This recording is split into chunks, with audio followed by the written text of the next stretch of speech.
দীর্ঘদিনের বাণিজ্য সংঘাত আর শুল্ক যুদ্ধের তিক্ততা কাটিয়ে অবশেষে এক নতুন সূচনা করলেন মার্কিন প্রেসিডেন্ট ডোনাল্ড ট্রাম্প ও চীনের প্রেসিডেন্ট শি জিনপিং।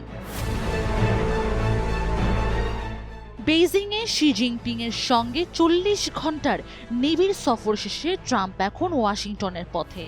তবে খালি হাতে নয়, সাথে নিয়ে ফিরছেন শত কোটি ডলারের বাণিজ্যিক প্রতিশ্রুতি। এমনকি চীন সফরে তিনি মুগ্ধ বলেও জানিয়েছেন ট্রাম্প। এই সফরের প্রধান কেন্দ্রবিন্দু ছিল মার্কিন বিমান নির্মাতা প্রতিষ্ঠান বোয়িং এর সাথে হওয়া বিশাল চুক্তি। বেইজিং জানিয়েছে তারা যুক্তরাষ্ট্রের কাছ থেকে নতুন ২০০টি জেট বিমান কেনার বিষয়টি নিশ্চিত করেছে। এভিয়েশন খাতের এই মেগা ডিল মার্কিন শিল্প খাতে বিশাল কর্মসংস্থানের নিশ্চয়তা দেবে বলে মনে করছেন বিশেষজ্ঞরা।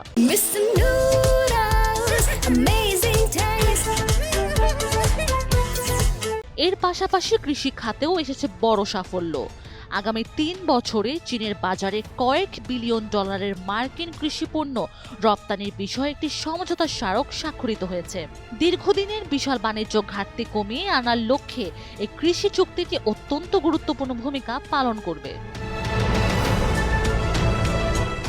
শি জিনপিং এর সঙ্গে একান্ত আলোচনার পর প্রেসিডেন্ট ট্রাম্প দাবি করেন চীন এখন থেকে তাদের বাজার মার্কিন কোম্পানিগুলোর জন্য আরও বেশি উন্মুক্ত করার প্রতিশ্রুতি দিয়েছে। ট্রাম্পের সঙ্গে আসা মার্কিন প্রতিনিধি দলে থাকা শীর্ষস্থানীয় ব্যবসা প্রতিষ্ঠানের প্রধানরা চীনের এই নতুন নীতিকে বড় ধরনের বিনিয়োগের সুযোগ হিসেবে দেখছেন। দুই দেশের বাণিজ্য তদারকির জন্য একটি বিশেষ বোর্ড অফ ট্রেড গঠনের প্রাথমিক আলোচনা হলেও এই বিষয়ে এখনো আনুষ্ঠানিক কোনো ঘোষণা আসেনি।